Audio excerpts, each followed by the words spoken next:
Tara pa, talis na tayo. Ilan na pa? 19, last 2 minutes. Doon. So ayan mga ka-South Road, at ito po ay araw pa rin ng September 6, 2023, araw po ng Miyerkules. So mapapansin nyo, ako po ay nandito po sa Grand Terminal, kasama po preparing na po mga ka-South Road sa pag-alis dahil ubos na po yung aming interval ng pagpila dito sa Grand Terminal. So mga ka-South Road, samahan niyo po ako sa aking biyahe. So ayan, nagsisetting pa ako ng volume ng aking movie dito sa loob ng aking bus. So ayan, kung mapapansin nyo, maatras na tayo mga ka-South Road. So ayan, baka may hahabol pa po dyan. Habol na para kayo'y makaalis na. So yung aking konduktor ay naandun pa po sa may arrival ng mga pasahirong pasakay ng bus doon sa inaabangan niya. So naghahapit din naman, hindi niya alam ay 20 na po, 20 passengers na po ang aming sakay. So sapat na po ito para mga kota. So ayan, shoutout sa'yo vendor. Alright, so ayan. Ayan po. Okay, shoutout po sa mga series, sa lahat po ng bus company na nandito sa Grand Terminal. So magandang araw sa inyo. So ayun, may kinakawayan pa ako mga ka-South Road, at ito po ay isang magandang dilag. Tignan nyo po sa camera mga ka-South Road. Ay, sorry po sa aking asawa mga ka-South Road, baka po hindi mapanood niya, ako'y mayayari. Ariyo, beautiful yan mga ka-South Road, oh. Oh, halata naman yan sa camera. Okay, tara na po. Dahil dyan, mag-iingat tayo ng pagmamaneho. Dahil 20 souls na po ang nasa loob ng aking bus. So, ayan. Okay, so buksan ko muna yung air duct at ang init ito sa unahan. Okay, fasten your seatbelt. Alright, let's get it on.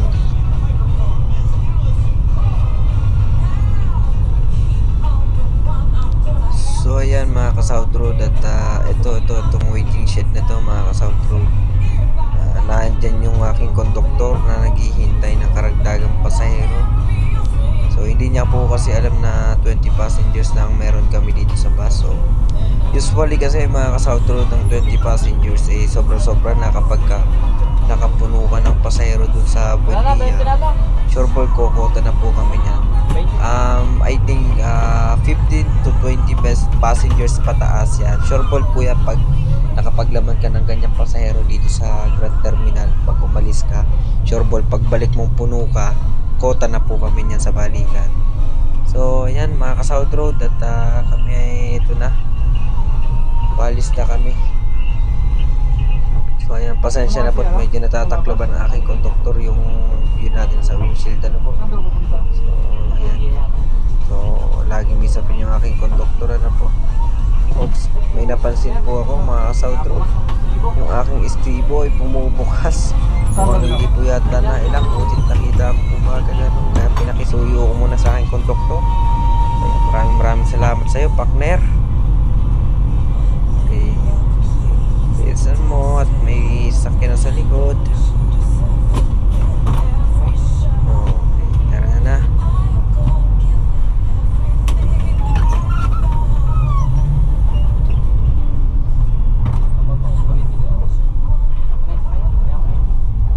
So ayun, may pumapara pa, oh.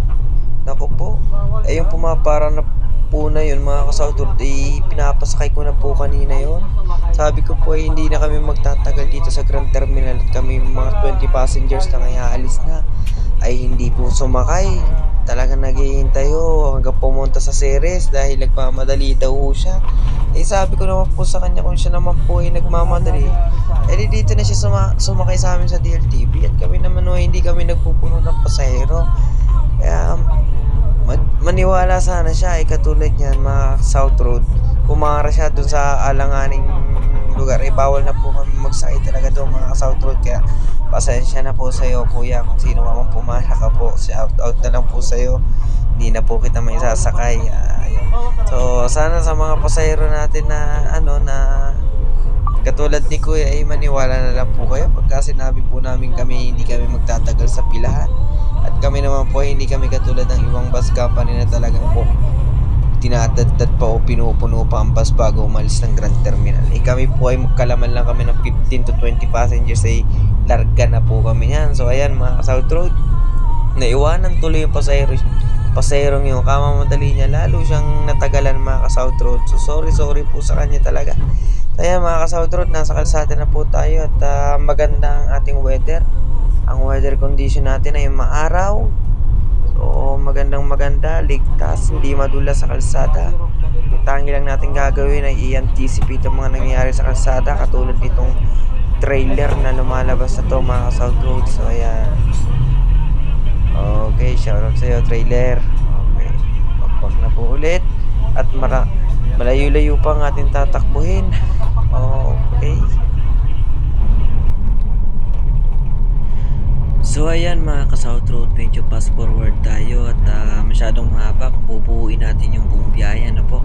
Sa ngayon medyo nangangalahati na po tayo sa ating biyahe at nakikita naman natin ang daloy dito sa expressway ng sasakyan, ng traffic. So flawless, moderate po ang ating lagay ng kalsada dito sa SLEX at makikita naman po natin na maliksi talaga manakbo tong Hino. Ganda manakbo mga ka-South Road. So okay naman po tong 524 mga ka-South Road. Kung tutusin may kagandahan din naman po talagang manakbo ang makina, no? Yun nga lang po mga ka-South Road, ito po ay may regular na driver. So hindi po natin pwedeng asahan sa pang-araw-araw na biyahe ito dahil darating na rin po kasi bukas ang driver nito. So bukas malamang sa malamang wala akong biyahe, floating na naman po ako mga ka-South Road. Ay nako, nakakalungkot lang po talaga mga ka-South Road, pero ayos na.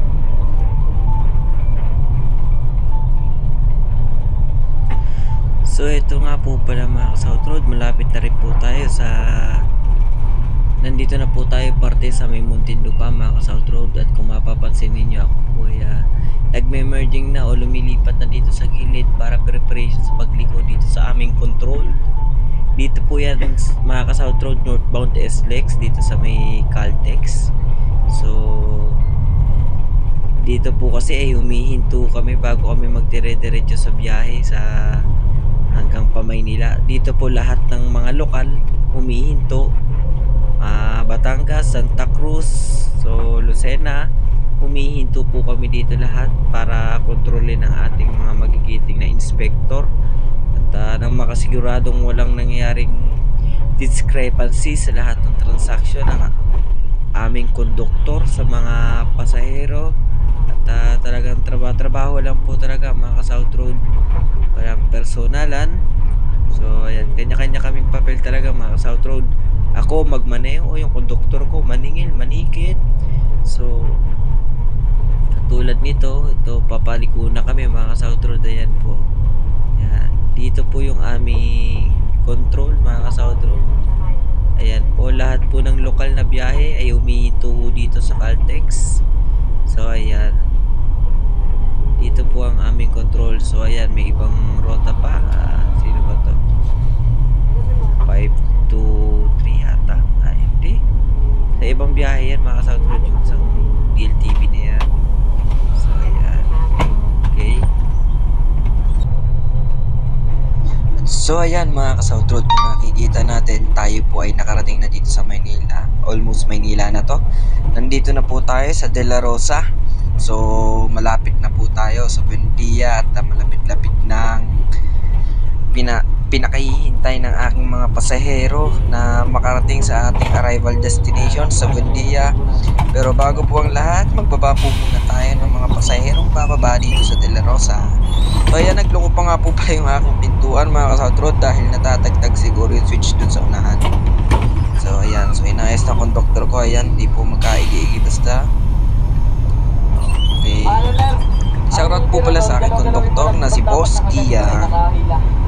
Okay, siya konduktor, mahusay makisama mga ka-South Road.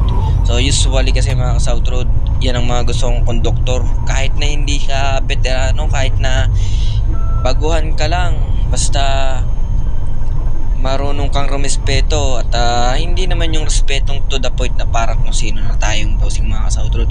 Kumbaga respetuhin mo lang din ako bilang driver mo. Kumbaga hindi katulad ng mga ibang konduktor dyan, no? Hindi ko po nilalahat ng mga veteranong konduktor dyan mga ka-South Road. May mga konduktor po kasi talaga na hindi natin makuha ang ugali o hindi natin maintindihan, pero hindi naman po ugali sa kanila mga ka-South Road. So, pero itong konduktor ko na to mga ka-South Road, wala po akong masabi dyan. Mabait po yan mga ka-South Road. Sandali ko lang po yan nakakasama, pero ayos yan. So ayan, at kung makikita natin mga ka-South Road, papaliko na po tayo dito sa nakaliko na po tayo dito sa kahabaan ng Hilpuyat. Nandito na po tayo, approaching na sa Fillmore. So nakikita natin traffic ang pabalik. So dito lang po yan nagta-traffic, pero pag nakaliko na yan ng Magallanes, dire-diretso na po yan mga ka-South Road. Yung Fillmore po, so ayan, shoutout sa ating mga bus company nakikita sa paligid, sa BBL, sa Jackliner, LLI. So, have a nice day sa inyo lahat. At itong bumababang pasahero to ay mag-iingat ka kuya, salamat dahil naihatid kita ng maayos. So mag-iingat ka rin papunta sa paroroonan para hindi ka kung ano mong mangyari sa'yo. So ayan mga ka-South Road, binaba ko na yung switch dun sa ibaba at medyo naglolo ko na naman pag natatagtag. So sana'y maayos na to. Okay, so minor ano lang naman yung mga ka-South Road, kayang check-in natin.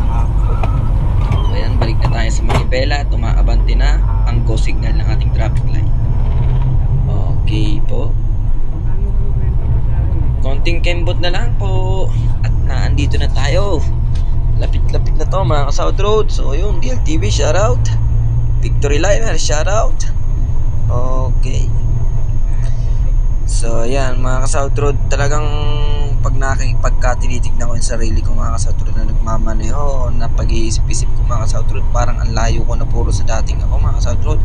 Dati nag-construction po ako mga ka-South Road, hanggang sa nag-production operator, hanggang sa nakapagpundar ng lisensya mga ka-South Road, and then nagpahinog sa mga shuttle. So ayan, nakikita natin mga ka-South Road, nandito na po ang South Roader ninyo at naglilingkod sa inyo upang maihatid po kayo ng maayos sa inyong mga paroroonan. So sana araw-araw po tayong gabayan ng ating mahal na Diyos sa itaas. So ayan, at syempre sana araw-araw tayong pagpalain mga ka-South Road, at sana sa mga susunod na panahon o araw mga ka-South Road, sana'y nasa 4,000 subscriber na tayo mga ka-South Road.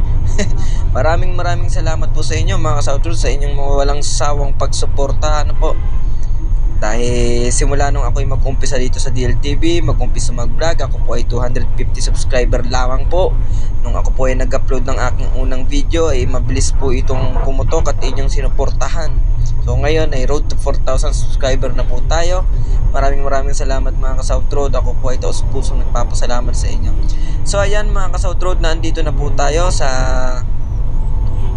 saan na po ba ito mga ka-South Road? Andito na po tayo, approaching na tayo sa Buendia Terminal. Ano po? So ayan, medyo natatraffic lang. So ayan, dahil katulad nyo mga ka-South Road, may mga jeep na sumasala sa labat kung saan saan. So ayan, jeep na yan, liliko yan dyan, hihinto yan, magbababa yan dyan. So ganyan sila mga jeep dyan, lahat-lahat. Minsan may mga jeep po dyan na bigla-bigla na lang ng kakat mga ka-South Road. Kung makapagkat sa mga bus, kala mo ay kapwa jeep lang nila yung kinakat nila eh. Shoutout po sa ating mga jeepney drivers dyan. Baka naman po konting ano lang po, konting ingat-ingat lang. So ayan mga ka-South Road, so medyo mabilis-bilis ang arangkada dito ngayon, no? Okay po.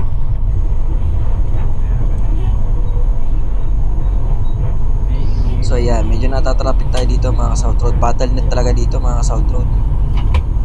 Okay. Yan ay pwede mababago yan. Pinastos na yan. Reklamo lang na yan. Lalo na kasi maraming magdadamay dyan. Ay magdadamay dyan. Pag sinabi naman ang lamas ng barang to. At so So eto na mga ka-South Road, tayo po ay nakarating na po ng ligtas sa ating destinasyon. So maraming salamat muna naman Ama namin na nasa itaas. At kami po ay inyong ginabayan sa aming biyahe at naging matiwasay ito ng dahil sa inyo. So mga ka-South Road, nandito na po tayo at panawagan ko sa aking mga pasahero na i-check po lagi ang ating iniwanang upuan at baka naiwanan po ang ating mga gamit, ating mga wallet. Dahil madalas kung may nangyayaring ganyan ay wala pong problema kung kami lang din po ang makakakuha, dahil ito po ay inyo rin pong marirecover kaagad sa aming mga terminal. Pero kung mga kapwa nyo po pasahero, mga ka-South Road, ang mga kuha nito ay hindi na po natin may gagarantiya na ito ay mapapabalik po sa inyo. Ano po? So ayan, nagbababaan na po ang ating mga pasahero. Sa susunod na inyong pagsakay, yun yung maganda mga ka-South Road. Sorry po. Sabi sa kanya, mag-iingat po kayo mga ka-South Road. Maraming salamat po sa inyong pagtangkilik sa DLTV. Hanggang dito na lamang po ang aking video. Naway gabayan tayong lahat at maraming salamat. At kung hindi ka pa po nakakapag-like and subscribe sa aking channel, ay paki-hit na po yung ating notification bell dyan mga ka-South Road. Paki-subscribe na para po more updates sa ating mga videos. So ayan mga ka-South Road, so hanggang dito na lang po ang aking video. Maraming salamat po.